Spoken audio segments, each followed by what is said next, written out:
Deixa eu só. Eu queria compartilhar com vocês um texto que está em Hebreus, vai estar no capítulo 5. Eu queria pedir o pessoal aí para colocar aqui para mim. Eu gosto de ler com vocês. Hebreus, capítulo 5.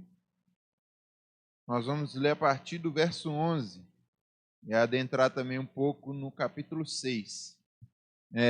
Pode ser na versão Almeida Revista Atualizada, por favor. Isso aí. Vamos ler aqui comigo. Queria pedir sua atenção. A esse respeito, temos muitas coisas que dizer e difíceis de explicar. Portanto, vos tendes tornado tardios em ouvir. Pois, com efeito, quando devíeis ser mestres, atendendo ao tempo decorrido, tendes novamente necessidade de alguém que vos ensine de novo quais são os princípios elementares dos oráculos de Deus. Assim, vos tornastes como necessitados de leite e não de alimento sólido.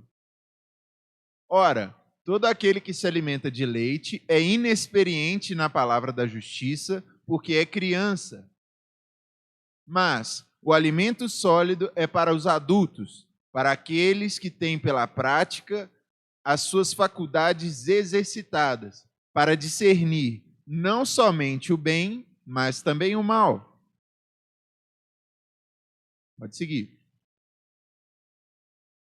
Por isso, pondo de parte os princípios elementares da doutrina de Cristo, deixemo-nos levar para o que é perfeito, não lançando de novo a base do arrependimento de obras mortas e da fé em Deus, o ensino de batismos e da imposição de mãos, da ressurreição dos mortos e do juízo eterno. Eu vou ficar até aqui. Uma coisa muito interessante a gente pensar nessa expectativa que há com relação ao tempo decorrido dos irmãos de Hebreus. E aí você pensa assim, talvez seja pesado falar que a pessoa já deveria estar ensinando. Seria pesado se eu falasse isso. Mas, como está na Bíblia, eu acho que é importante a gente refletir sobre nós e sobre o momento que nós estamos na nossa fé e o momento que nós talvez deveríamos estar. Porque quando o escritor de Hebreus fala, vocês estão tardios e já deviam ser mestres em questão do tempo decorrido, ele está mostrando, olha, em um certo tempo, espera-se que uma pessoa normal obtenha determinado tipo de comportamento na fé. A gente é assim, o ser humano é assim. Você espera que uma criança, com todas as faculdades dela normais, em uma determinada idade ela esteja caminhando. Em determinada idade ela esteja falando. Em determinada idade ela esteja se resolvendo, se alimentando sozinha, indo ao banheiro sozinha. Você espera que ela esteja muitas vezes ajudando a fazer determinadas tarefas dentro da casa. Você espera que ela esteja se formando, concluindo o ensino, namorando, se casando, deixando de ser dependente dos seus pais, passando a assumir responsabilidades. Não é isso que se espera de um ser humano em fases e fases da vida? É o esperado da sociedade, não é uma coisa que se trata aqui bíblica. E biblicamente a gente tem Deus espera algo de nós a partir do momento que nós nascemos de novo. E é importante a gente entender que há esse processo natural e há esse processo espiritual. Você nasce de novo E espera-se que você amadureça espiritualmente. Espera-se que você beba o leite, seja uma criança, pergunte sobre tudo, questione, entenda. Espera-se que você seja adolescente e comece a ter suas dúvidas e se encontrar ali no corpo, que você tenha o seu momento. Espera-se que você seja jovem com todo o seu vigor espiritual. Espera-se isso. E o que é interessante a gente ver aqui? Eu queria tratar essa ministração não como um peso sendo jogado sobre vocês. Porque se eu fizesse isso, eu acho que eu me sentiria mal. Se houver algum peso no seu coração, que seja o que o Espírito Santo coloca, não o que eu coloco. Quantos aqui já passaram pelo ensino médio? Bastante gente. Eu não sei vocês, mas eu estudei em uma escola até o ensino fundamental. E quando eu cheguei e passei do ensino fundamental para o ensino médio, a primeira aula de quase todos os professores era uma revisão. Chegava assim, olha, eu não sei de que escola que vocês vieram, não sei quem chegou aqui para estudar. Na minha escola, no caso, era uma escola que era só de ensino médio, então estava todo mundo chegando ali naquele dia. Eu não sei de que escola que vocês vieram, a que ponto que vocês estão. Talvez esse conteúdo seja repetido para muitos aqui, talvez esse conteúdo seja novo para muitos aqui. E eu quero tratar essa ministração como uma revisão. E é muito interessante a gente pensar, porque no caso aqui de Hebreus, no capítulo 6, no versículo 1, ele fala, olha, nós não vamos repetir as bases, nós não vamos tratar dos preceitos elementares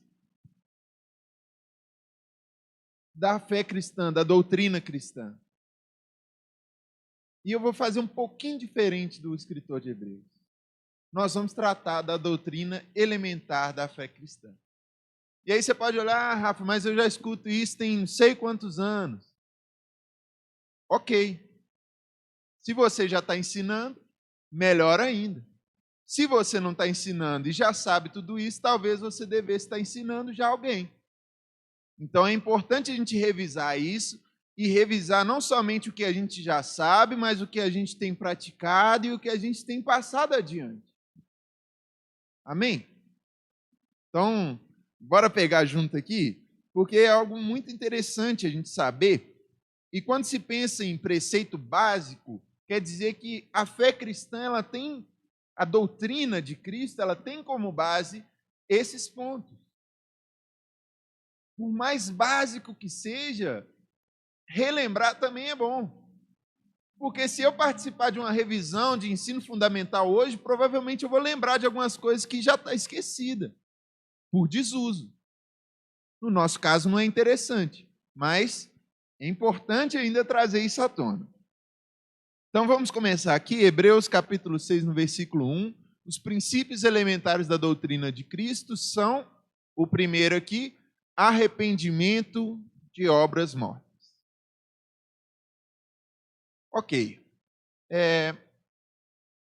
O primeiro passo da nossa fé cristã vai ser esse.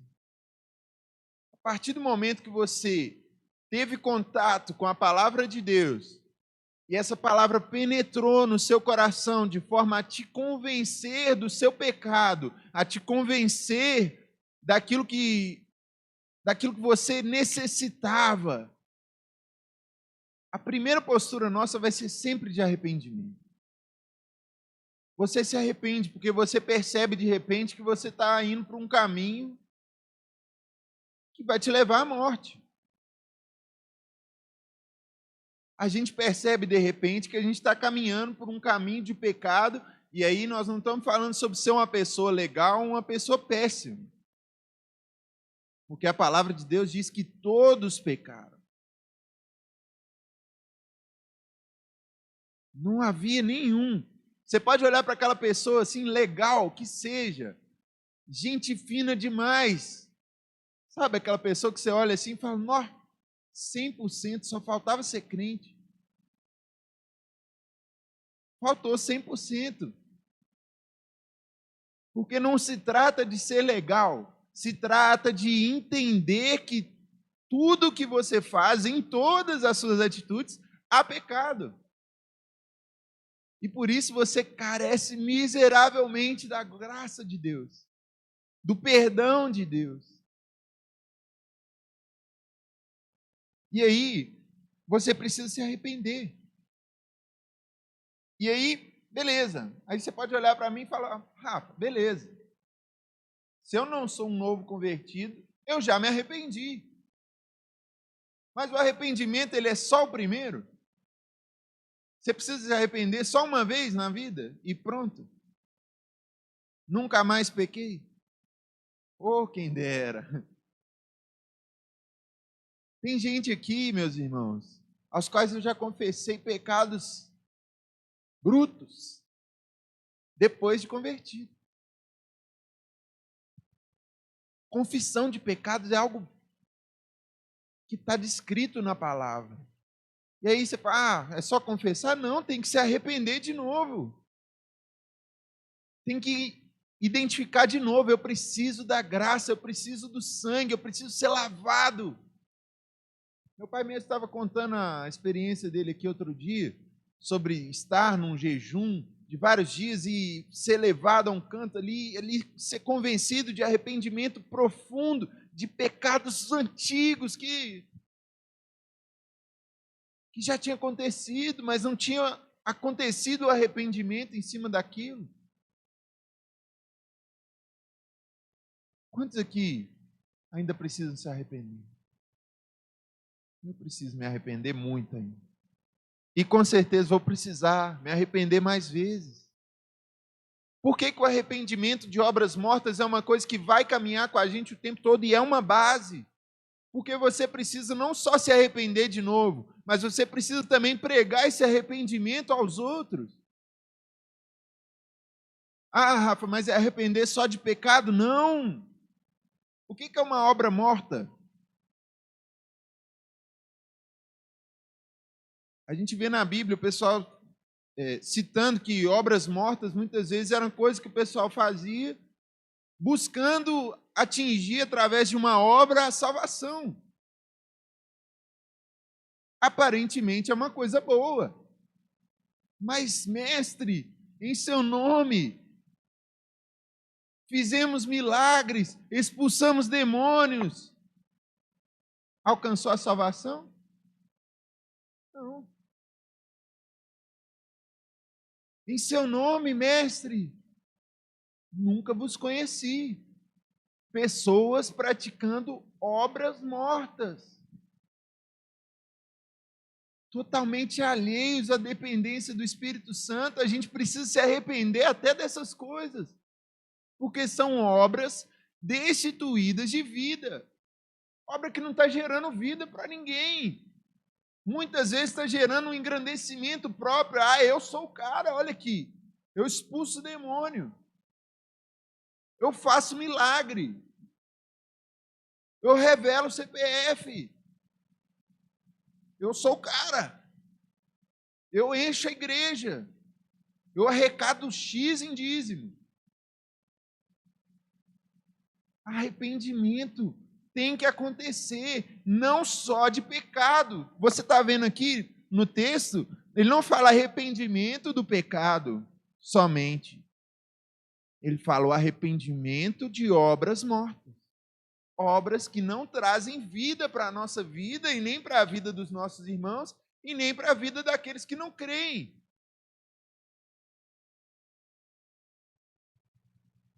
Arrependimento é o quê? É remorso?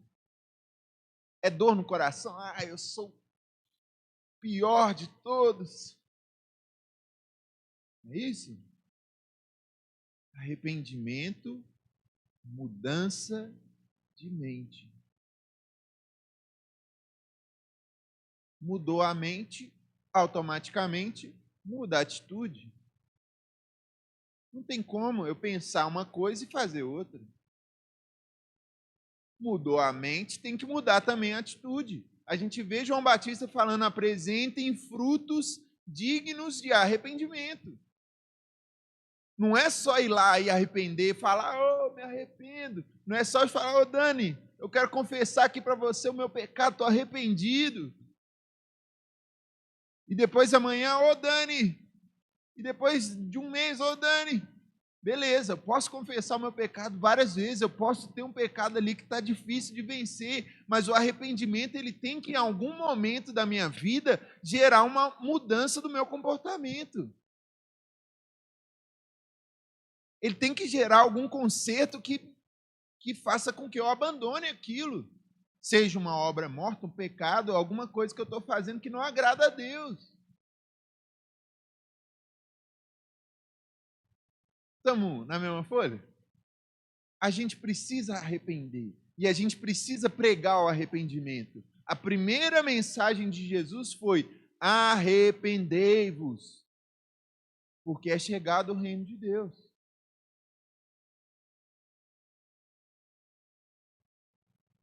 Arrependei-vos.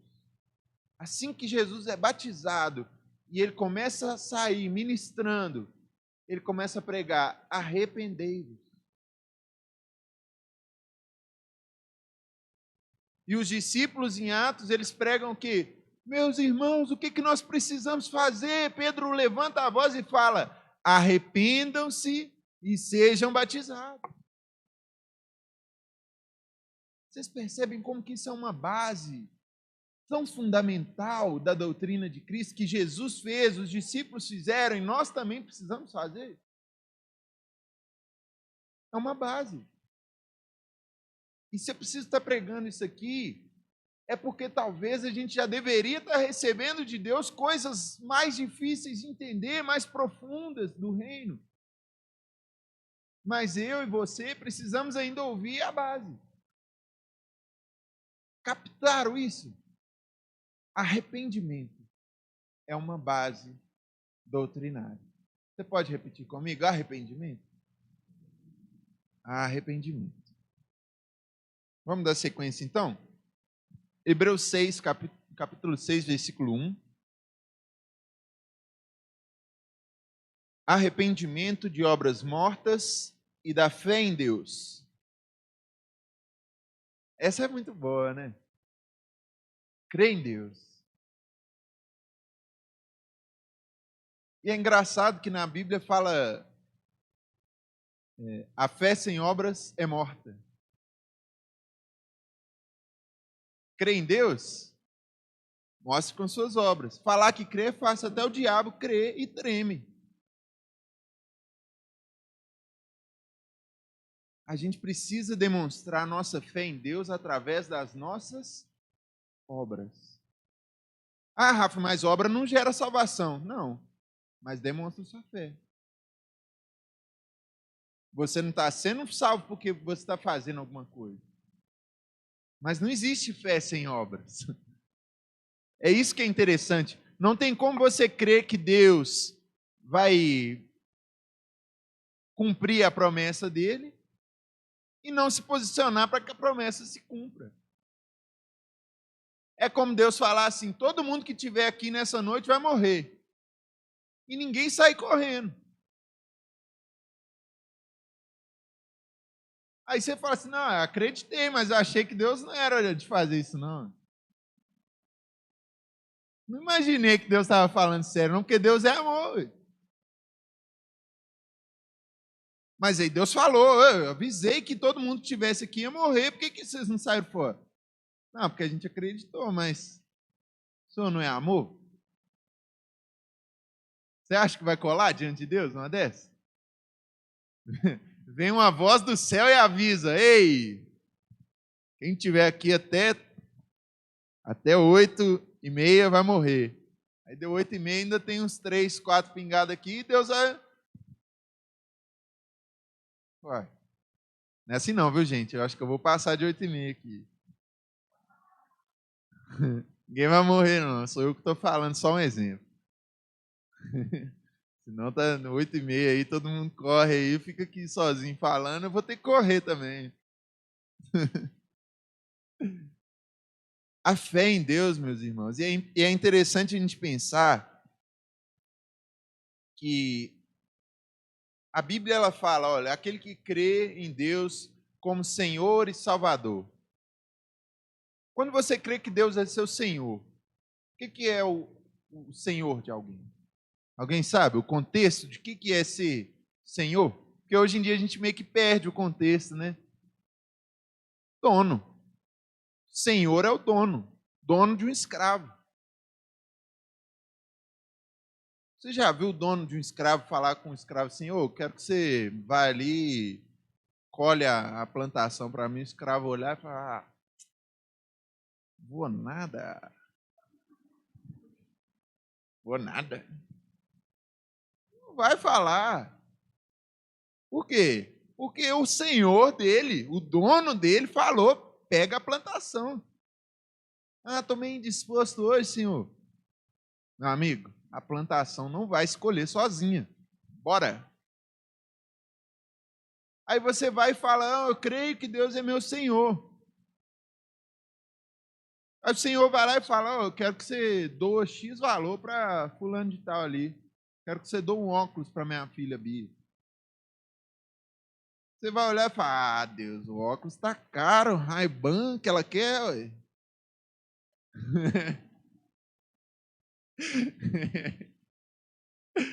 Aí não vai dar não, Deus. Ele está sendo seu Senhor? Você está crendo que Ele é o Senhor e Salvador? Não, mas o que é necessário para que você seja salvo? Crer que Deus é o Senhor e Salvador. Aí o senhorio ficou aonde? Ah, ficou na hora que eu falei que eu creio que Deus é meu Senhor e Salvador. Vai colar? Não cola. A gente crê. É uma coisa que traz para nós a obra. Crer que o Senhor é o nosso Salvador. Você já viu alguém falar assim, ah, Jesus é meu Salvador, mas me salvou de quê? Quem já viu isso? Eu já vi gente falar, não, creio que Jesus vai te salvar, vai me salvar de quê? Eu já falei, já fui falar com alguém, tipo assim, ó, Jesus vai te salvar, mas vai me salvar de quê? Não estou em perigo. Às vezes a pessoa não entendeu o perigo que está correndo. Quando você fala assim, eu creio que Jesus é o meu Salvador, você está reconhecendo a miséria na que você se encontra ao ser humano. Você está reconhecendo um estado deplorável que é ser humano. Não é vida boa, não é raça que vai trazer a paz para o mundo através da ciência e tecnologia. Quem já ouviu essa? A ciência vai mudar o mundo. Quando eu era pequeno era mais, né? O pessoal falava isso, não, porque não precisa preocupar, a ciência está trazendo tanta inovação que a miséria vai acabar. E ela vai só aumentando. E a ciência vai estudando, né? Ah, os fatos aqui, os dados. Pois é, não, vamos fugir daqui, que a Terra vai acabar mesmo. A gente tem dificuldade de reconhecer a miséria que a gente se encontra. Reconhecer que Cristo é o seu Salvador, primeiro você precisa reconhecer que você estava precisando ser salvo. Que você depende dele, porque se chegar no dia do julgamento e Jesus olhar para você e falar, não conheço, você vai passar a eternidade queimando.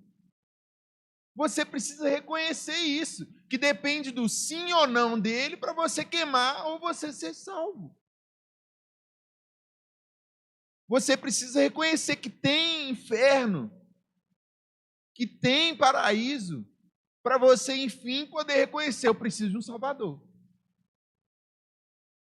Estou correndo perigo. Porque se você chegar em alguém e falar, Jesus vai te salvar, vai me salvar de quê? Vai te salvar do inferno, criatura. Vai te salvar de passar a vida inteira rangendo o dente, queimando. Procurando a morte e não achando. Já pensou o que é você estar num lugar que dá vontade de morrer e você não consegue nem morrer?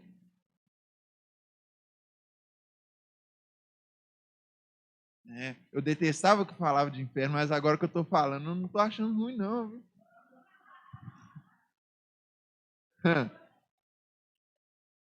Tinha um pavor tão grande de inferno. A Dene que não está aqui para me dar certeza. Começava a falar de inferno, já muda de assunto, é isso? Não, papo ruim. Prosa nada a ver, cara. Não vou gostar de inferno, não quero nem saber não o que acontece lá, não. Por quê? Morri de medo de Jesus voltar amanhã e falar que não me conhecia. Ó, Jesus, não conheci meu pai lá, eu sou filho da Denilson. Aí vai falar, não sou mineiro, não. Você é filho de quem? Eu sou filho da Denilson, filho da André lá, tô lá com você lá.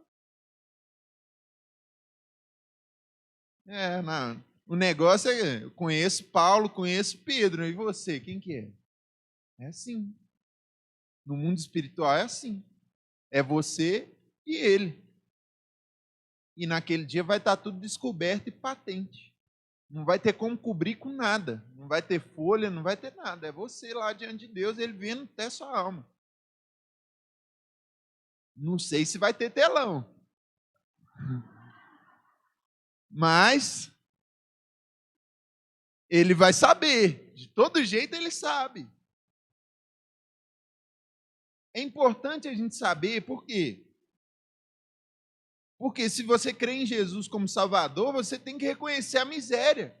Você tem que reconhecer o seu estado crítico, de dependência severa. Está na mão do homem a sua vida. Está na mão dele. E ele deixou aqui uma série de doutrinas, uma série de coisas. Ele deixou um manual, deixou o Espírito Santo, deixou a forma de chegar até lá. Deixou o caminho. Qual que é o caminho? É ele. Só tem ele. Ele é o caminho, ele é a verdade, ele é a vida. Ninguém vai ao Pai a não ser por ele. Então, já está aí. É ele. A gente precisa ter uma fé que entende o que Jesus é. A gente tem que ter uma fé em Deus que entende quem Deus é. Porque não adianta só falar que crê. A fé sem obras é morta. Falar é fácil. Em Hebreus também, um pouco mais à frente, no capítulo 11, vai falar, olha, é impossível agradar a Deus sem a fé. Pode falar o contrário, sem a fé é impossível agradar a Deus. Sem fé é impossível agradar a Deus. E é necessário que aquele que se aproxima de Deus creia que ele é galardoador. O que é isso? Recompensador. Aí nós estamos aqui cantando. As promessas do Senhor são maravilhosas. Incomparáveis são suas promessas. Mas talvez você não teve acesso a nenhuma promessa de Deus. Você precisa crer que Deus realmente recompensa aqueles que se aproximam dele. Porque tem uma lista grande aqui, depois desse versículo, de pessoas que, pela fé, alcançaram as promessas de Deus. Mas você precisa crer que Ele é seu Senhor, que Ele é seu Salvador, que Ele é galardoador. Para alcançar a promessa, você tem que crer que Deus recompensa. Mas você fica pensando, nossa, se eu acreditar em Deus, Ele vai me mandar lá para a África, eu não quero. Se eu acreditar em Deus, Ele vai mandar eu largar tudo que eu tenho. Se mandar, você tem que crer que Ele é recompensador. Se Ele mandar você largar, é porque tem alguma coisa que precisa deixar para trás para você receber o que está lá na frente.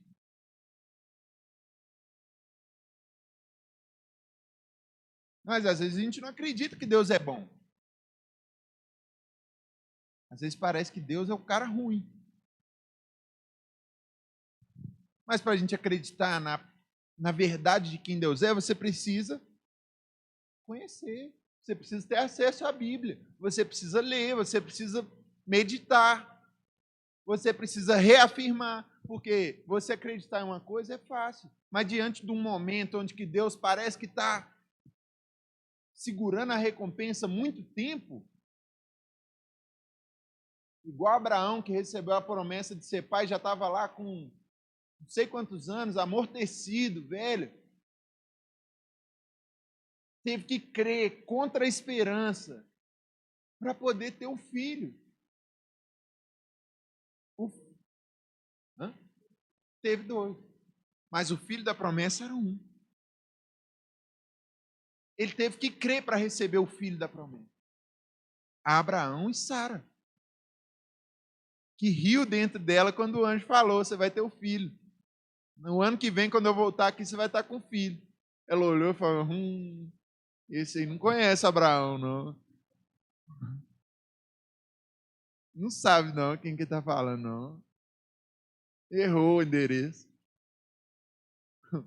O anjo está perdido aqui no meu bairro aqui, trouxe a mensagem errada.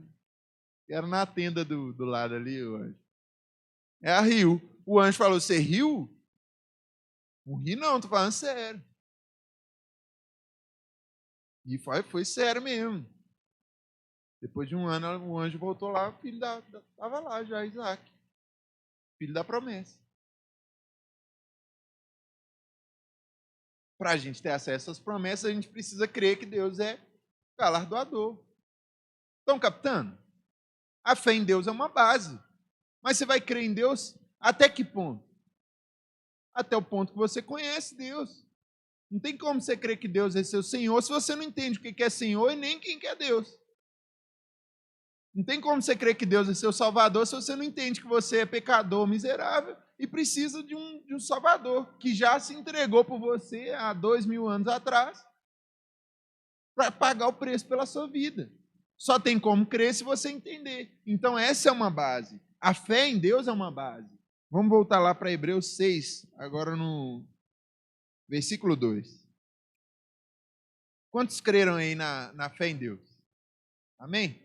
Então, nós vamos repetir de novo aqui o arrependimento de obras mortas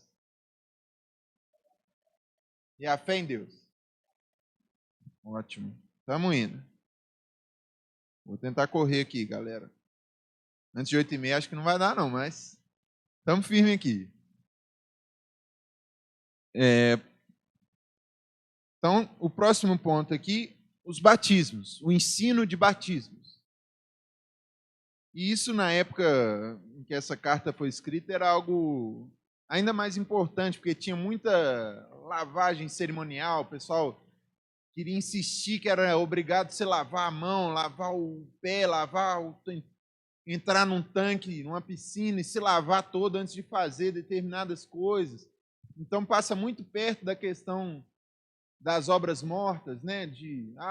É importante lavar a mão, não é importante lavar a mão, mas há também um ponto essencial aqui. Porque o ensino de batismos não confunde o batismo que a galera pratica aí de lavar com o batismo da nossa fé. Há um ensino e há algo real na doutrina a respeito do batismo. Por quê? Porque Jesus falou: vai, ensina, prega e batiza em meu nome. Na grande comissão, Jesus fala isso, Mateus, se eu não me engano, 28. Mateus 28, no finalzinho ali do livro de Mateus, ele vai falar: olha, vai, prega o evangelho, todas as nações, batizando em meu nome. Então, ao mesmo tempo que tinha o batismo errado, tem o batismo certo. Hoje a gente já não tem tanto do errado, mas há parte dos batismos se perdendo em meio à igreja. Porque você percebe que batismo aqui está no plural.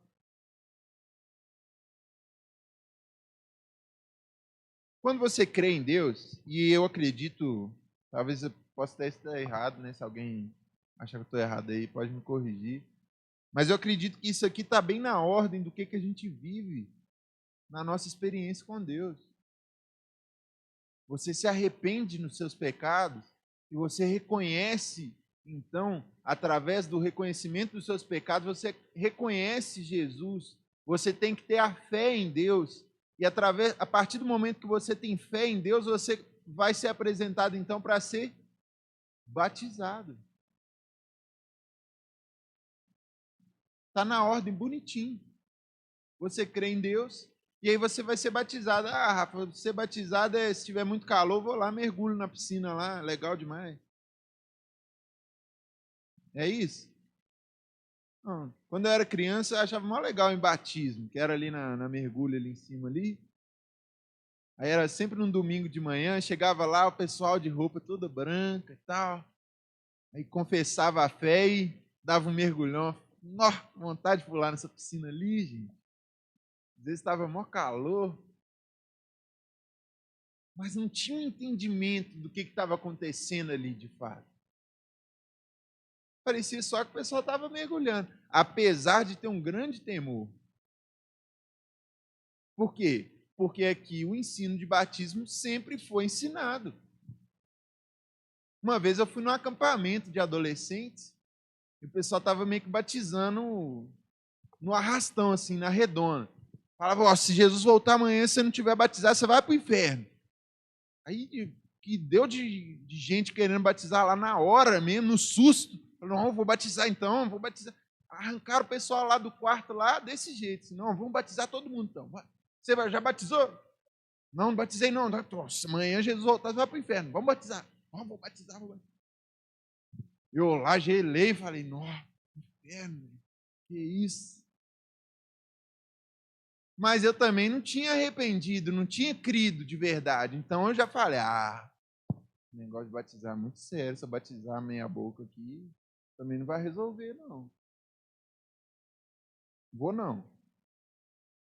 E fiquei. Por quê?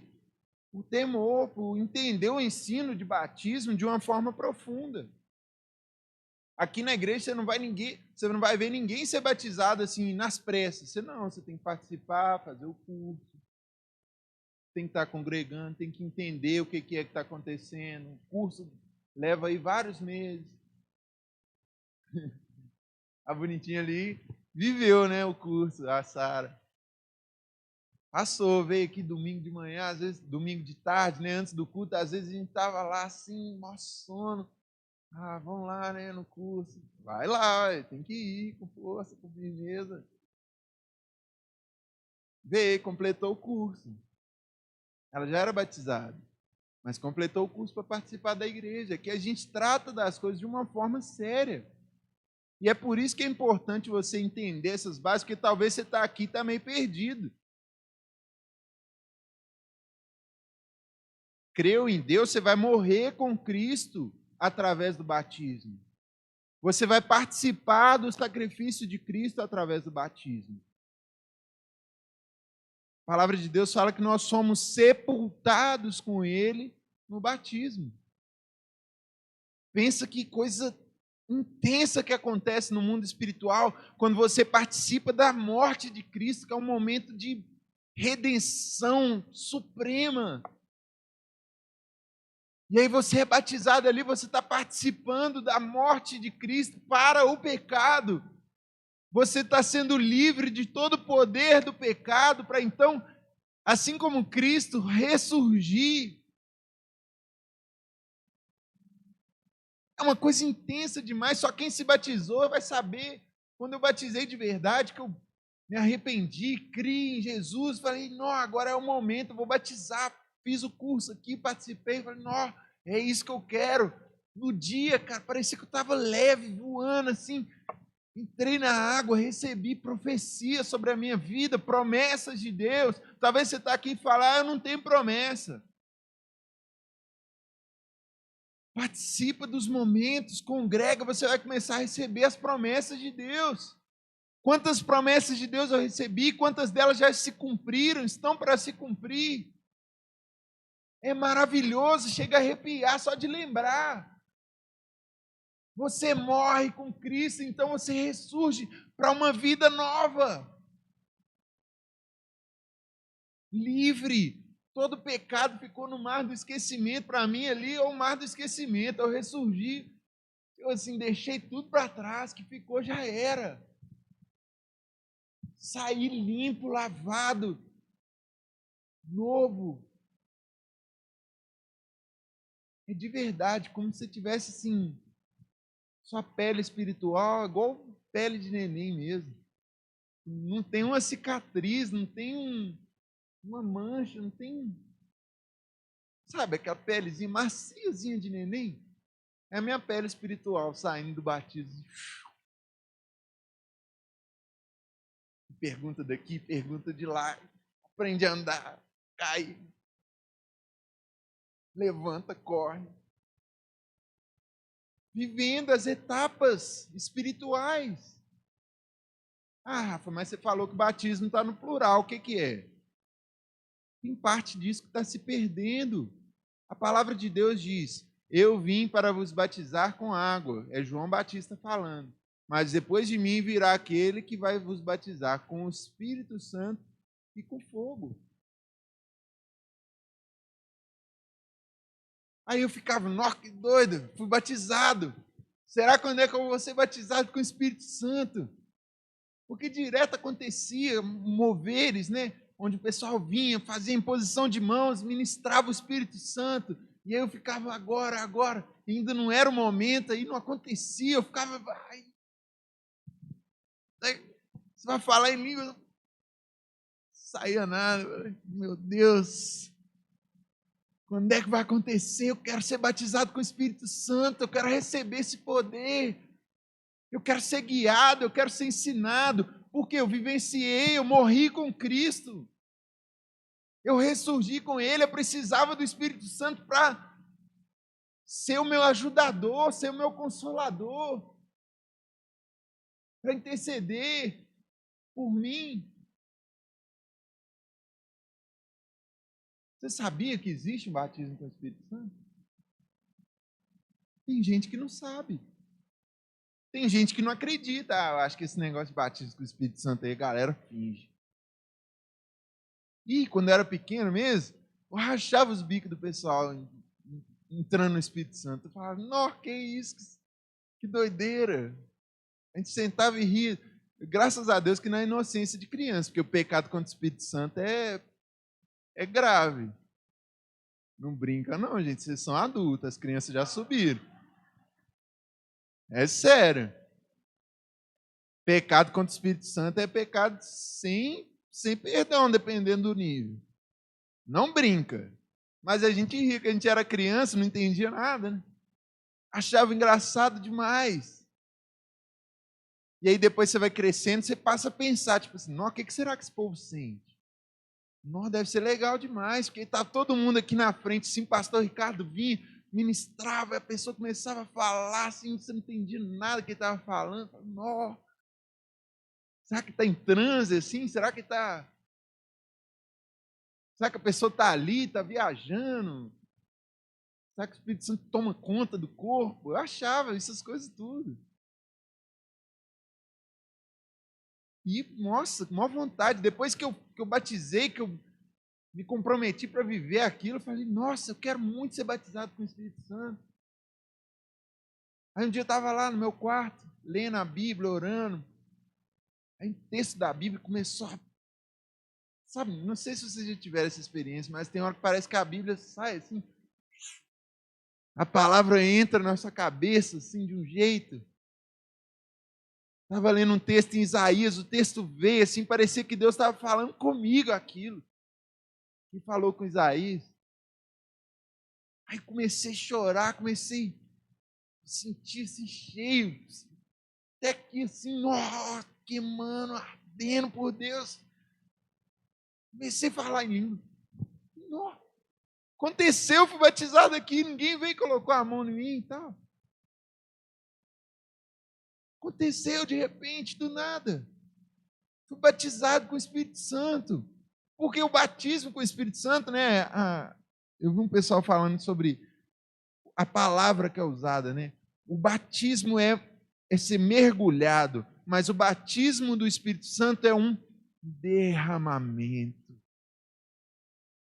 Ele é derramado. Não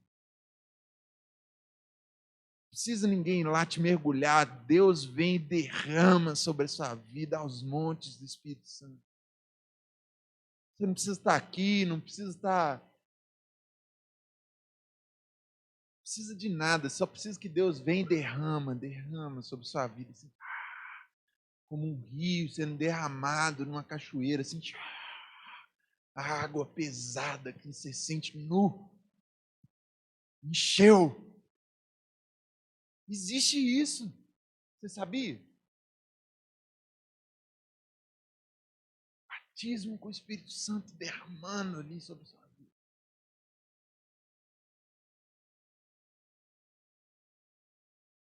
Importante. É base da doutrina que você está aqui, participando dela. Aqui é a comunidade do caminho. É importante você saber que essa é uma igreja cristã. A gente crê em Jesus. E a base da doutrina cristã, uma delas é essa, de batismo. Batismo nas águas, batismo com o Espírito Santo. É importante.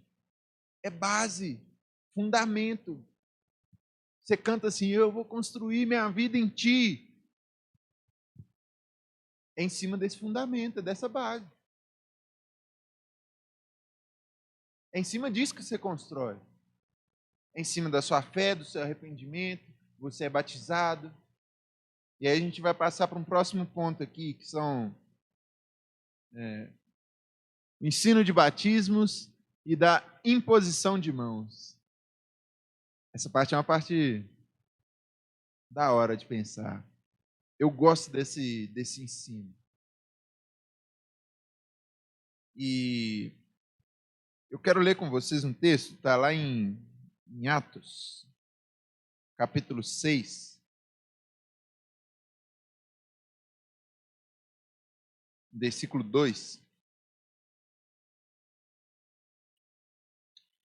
Aqui fala assim: então os 12 convocaram a comunidade dos discípulos e disseram: não é razoável que nós abandonemos a palavra de Deus para servir às mesas. Mas, irmãos, escolhei dentre vós 7 homens de boa reputação, cheios do espírito e de sabedoria, aos quais encarregaremos deste serviço. E, quanto a nós, nos consagraremos à oração e ao ministério da palavra. O parecer agradou a toda a comunidade, e elegeram Estevão, homem cheio de fé e do Espírito Santo, Filipe, Prócoro, Nicanor, Timão, Pármenas e Nicolau, prosélito de Antioquia.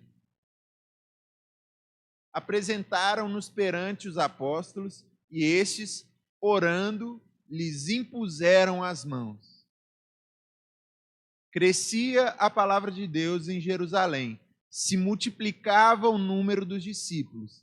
Também muitíssimos sacerdotes obedeciam à fé. Olha que interessante, gente. A imposição de mãos, ela é a delegação por alguém que está revestido da autoridade de Deus para que você vá cumprir o propósito de Deus na sua vida. Talvez você vai chegar aqui e vai falar, o que eu posso fazer? Aí alguém vai vir e falar, serve aqui no louvor, serve aqui na célula, serve aqui na limpeza. Olha que serviço simples desse pessoal. Estava tendo muita briga por causa da distribuição de alimento na oferta. As viúvas estavam lá, o pessoal está esquecendo de nós aqui. Não parece uma coisa corriqueira do dia a dia? Está tendo briga e discussão ali porque vocês doam o pão, mas o pão não está chegando aqui. Parece uma coisa assim espiritual, cheia de pompa. Vocês acham? Distribuir o pão. Mas para distribuir o pão, precisava o quê? Ser cheio do Espírito Santo. Escolha aí 7 homens que sejam cheios do Espírito Santo. Por quê? Porque para servir o pão no corpo de Cristo, tem que ser cheio do Espírito Santo. Você precisa ser batizado com o Espírito Santo para poder servir a Deus. Não é só chegar e falar, o pão aqui, toma aí. Não. E é muito interessante pensar sobre isso. Porque a gente vê, até esse ponto, em Atos, a gente vê as pregações, né, grandes pregações, onde convertiam milhares de pessoas. Pedro levantava a voz ali na praça e milhares de pessoas eram acrescentadas ao povo de Deus. Mas nesse momento, os discípulos, eles se multiplicam. Já não se trata mais de acréscimo, já não está sendo mais adicionado. E assim como a gente está falando aqui de revisão, na matemática você entende que uma coisa ser adicionada, se você adiciona 2 mais 2, vamos colocar um número diferente. Se você adicionar 100 mais 100, vai dar 200. Se você multiplicar 2 por 2, vai dar 4. Parece pouco. Mas se você repetir essa operação 100 vezes, o que vocês acham que vai dar mais? Se você multiplicar por 2 várias vezes, um número, e se você acrescentar 100 várias vezes no número, o que vocês acham que vai dar mais? A multiplicação. É matemática simples. O que aconteceu entre a adição e a multiplicação?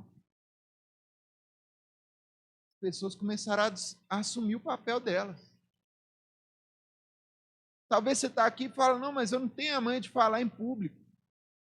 Não, Rafa, mas eu não sei tocar nenhum instrumento, eu não canto bem, eu só canto no chuveiro. Qual que é o seu papel?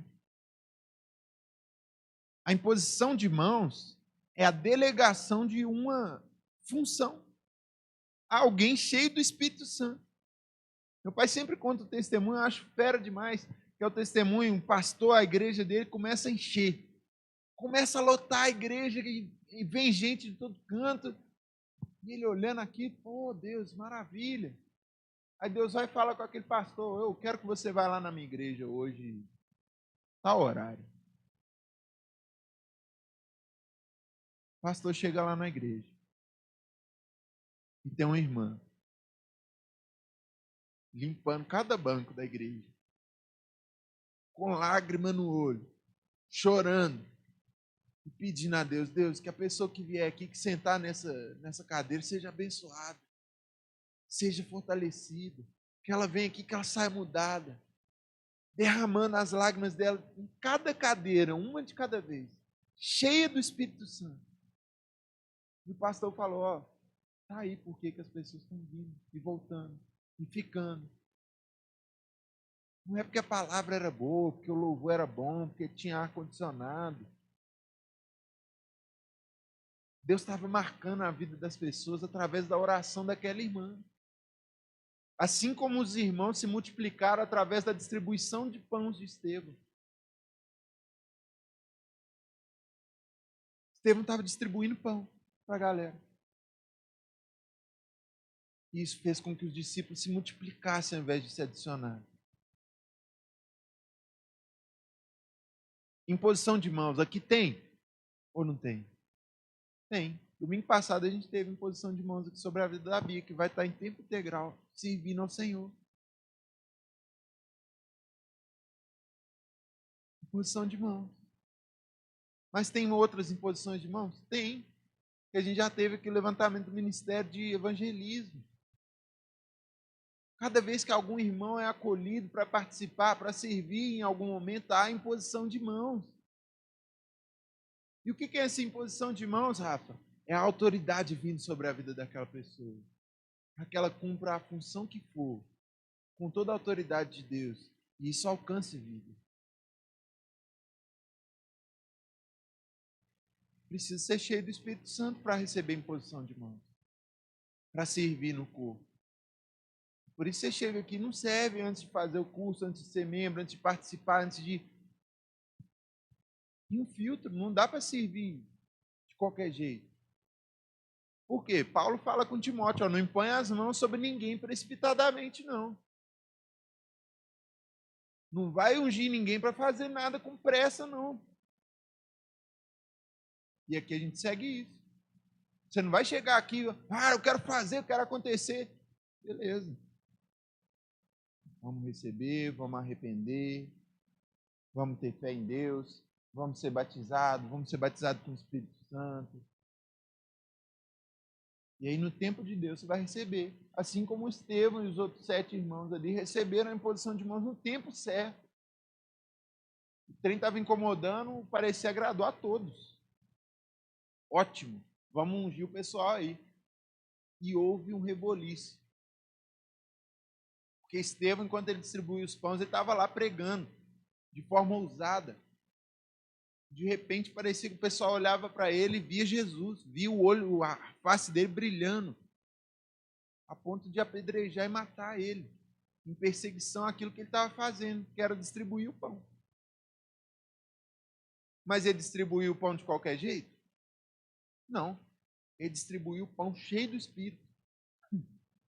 A irmã do testemunho limpava a igreja de qualquer jeito? Não. Ela limpava a igreja cheia do Espírito. Eu venho aqui e me tremo todo. Por causa de quê? Porque para ministrar alguma coisa aqui, eu tenho que ser cheio do Espírito. Todo mundo que está fazendo alguma coisa aqui nesse corpo tem que estar cheio do Espírito. E se você não está fazendo nada ainda, eu quero te chamar, meu irmão. Há uma imposição de mãos aqui nesse lugar para que você faça algo cheio do Espírito. Mas vem com temor. Porque é sério, não é brincadeira. Tem que estar cheio. Então, uma coisa que eu acho muito importante a gente trazer nisso, há um papel designado por Deus para você nesse tempo.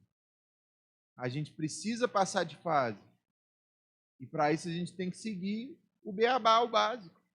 Para saber fazer equação no ensino médio, eu tinha que saber somar, multiplicar, dividir, subtrair.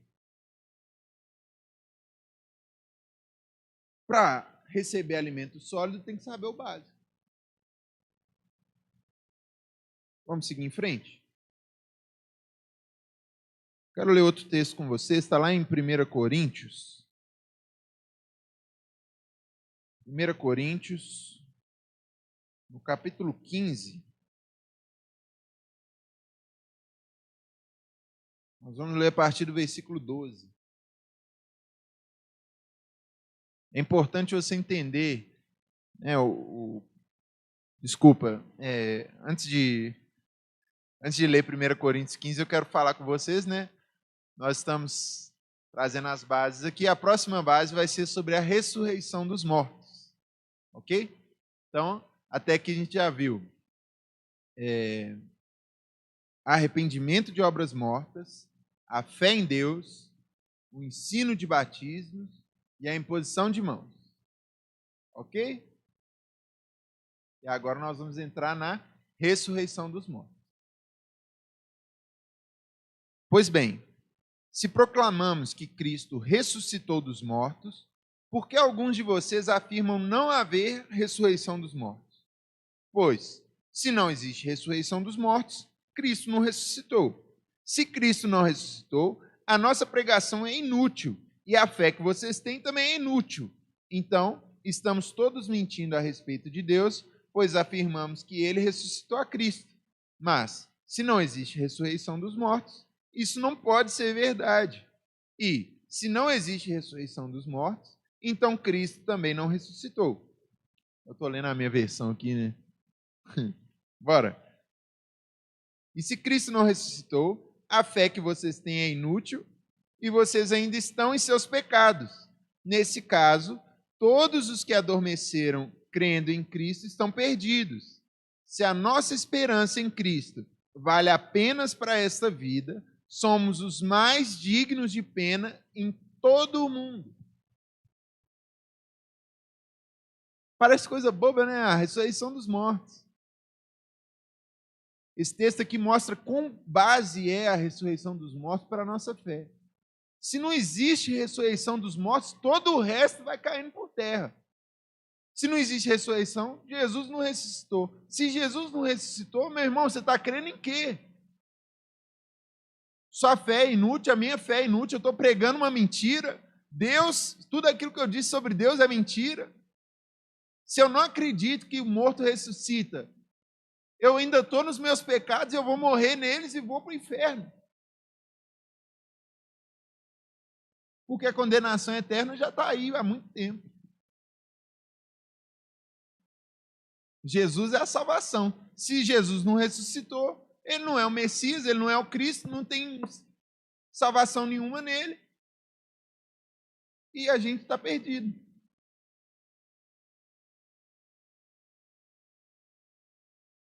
A Bíblia também fala, ó, cabe a cada um morrer uma só vez.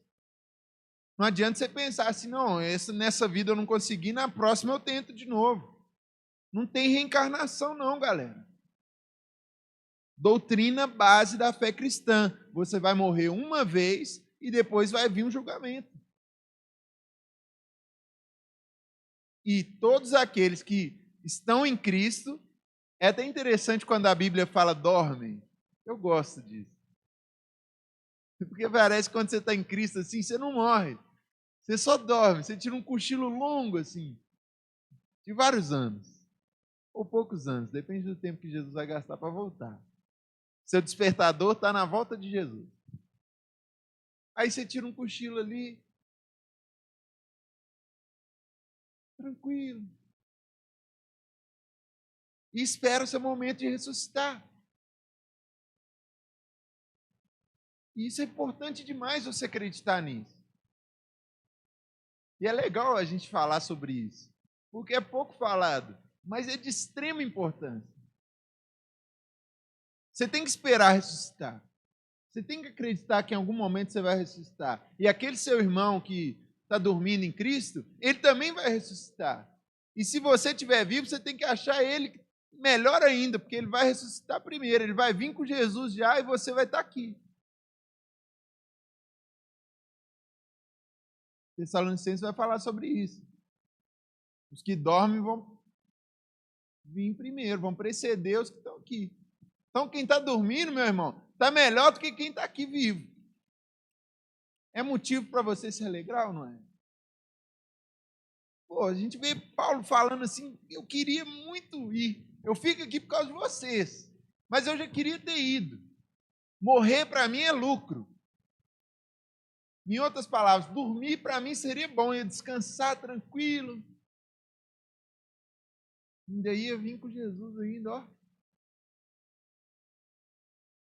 Eu amei o estudo que a gente teve aqui de Apocalipse.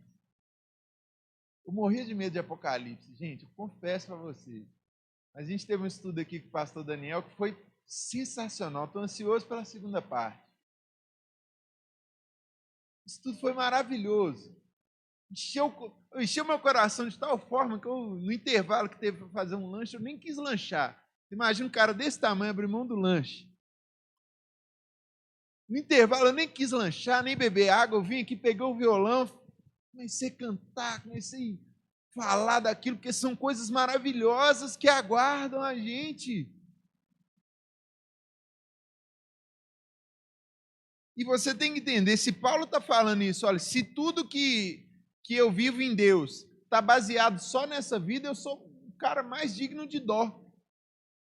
Em outras palavras, né? Versão Rafael Santos. Revista e atualizada. Mandei agora aqui. Eu sou digno de dó se a minha fé em Deus se baseia só nessa vida. E aí depois, mais para frente, ele fala, ó, se Jesus não ressuscitou e não vai voltar, comamos, bebamos, que amanhã morreremos. Não faz sentido eu ficar vindo aqui todo domingo. Não faz sentido eu pagar Uber para sair da minha casa, só para ver a galera, gente boa, legal. Se você vem aqui esperando coisa só para essa vida, meu irmão, tá ruim. Porque você vai descobrir que entre as partes de ser cristão, você tem muita responsabilidade, perseguição, dureza. enfrenta a provação. A nossa esperança está nessa vida? Não está. A esperança do cristão não está nisso aqui. Está no porvir. Porque assim como eu já falei antes, há uma eternidade. Há inferno e há paraíso. A gente tem que ter temor disso, mas a gente tem que ter esperança nisso também. Porque se tem inferno e tem paraíso, e eu estou certo, eu estou com minha fé no lugar, estou cumprindo meu papel aqui no corpo, eu fui batizado, maravilhoso, não vai ter dor, não vai ter luto, não vai ter sofrimento, não vai ter pensamento negativo, cansaço. Vou ficar lá pleníssimo, de boinha. Vai valer a pena. O sofrimento, o esforço, a dor, a luta. Vai valer a pena quando? É agora? Vai valer a pena é lá. Quando você chegar lá, você vai ser consolado. Toda a lágrima do seu rosto que você já derramou vai ser enxugada. Eu imagino o próprio Jesus vindo enxugando a lágrima assim do nosso rosto, falando: ô filho, passou. Essa é boa, passou. Tipo, quando você cai feio, vem a mãe e fala: pulou, pulou. Você nem chora, mas só pulinho, né? Tipo assim, é como se fosse só um pulinho mesmo.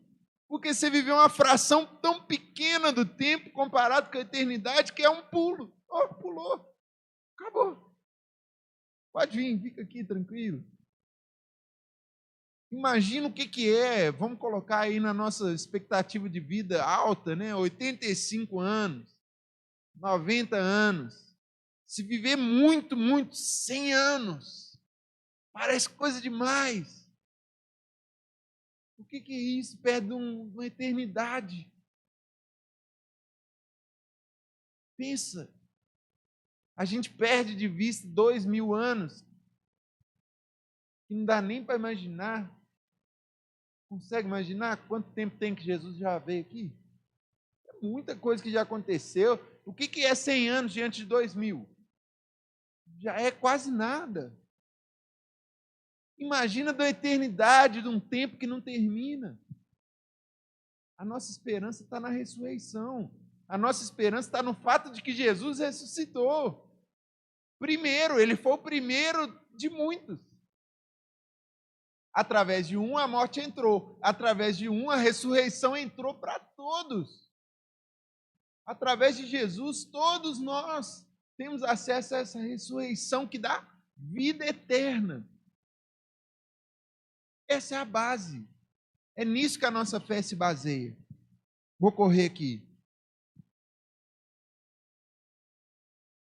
E, para acabar, Hebreus 6, de novo no versículo 2. A ressurreição dos mortos e o juízo eterno. E aí fecha um ponto que eu já venho tratando aqui com todo mundo. Mas eu acho ainda importante a gente reforçar isso, porque é base. Meu irmão, vai haver um julgamento. E o juiz não é de brincadeira. Se o seu advogado não for Jesus, não tem vez. Vai dar ruim. O juiz está falando sério. Não adianta você pensar: eu acho que Deus não vai nem mandar ninguém para o inferno, não. Acho que isso aí é figura de expressão. Era figura de linguagem da época. E não tem coisa que a gente ouve alguém falando assim? Ah, não. Acho que esse negócio de inferno aí era figura de linguagem, era sentido figurado. Não aposta nisso, não. Vai perder.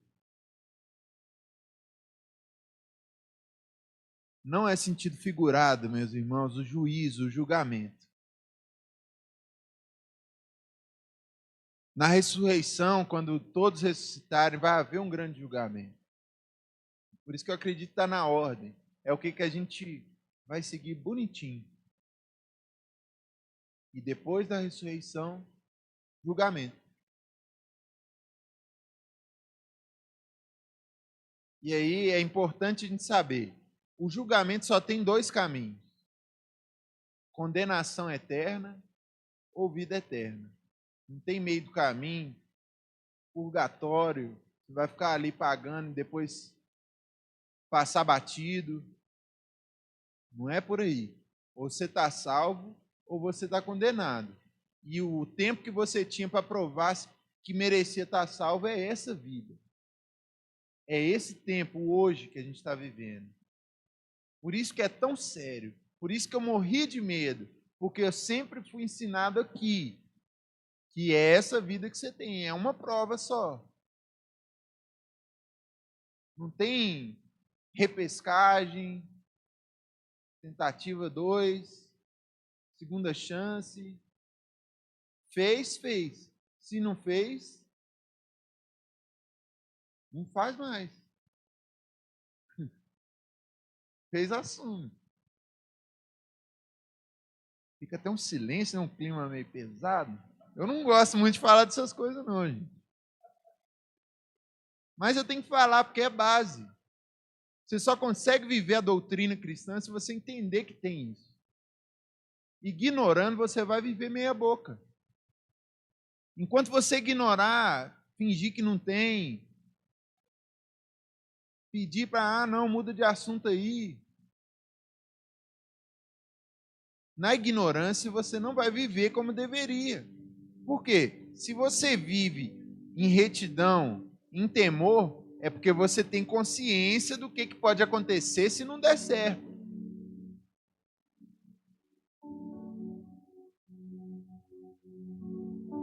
Começou legal e está terminando assim, num clima. Mas é esse clima que Jesus quer no nosso coração. É temor. Ninguém entra na frente de revólver porque sabe que se soltar um tiro você morre.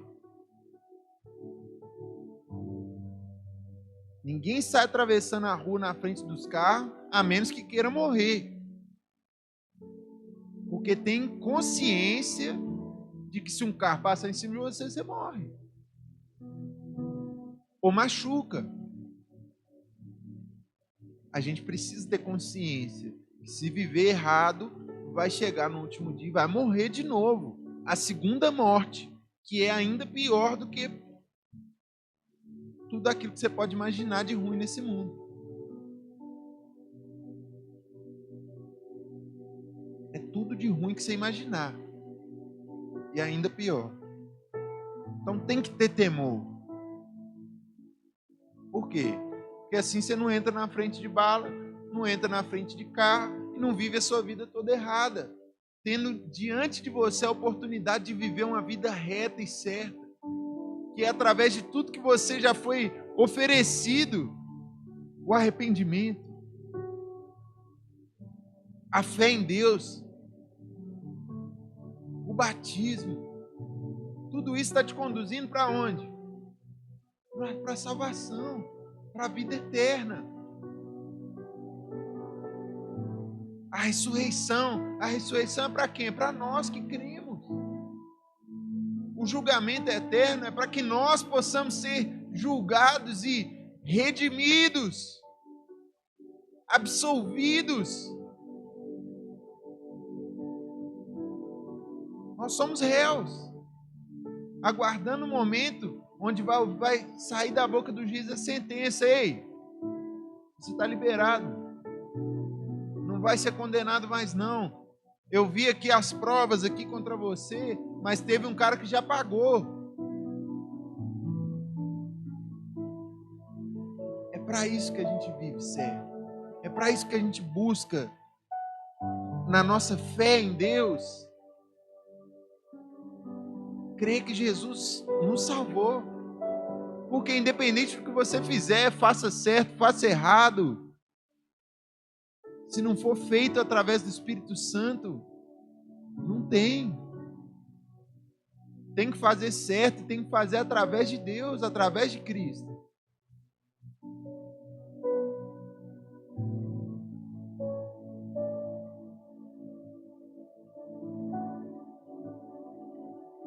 Fica de pé no seu lugar.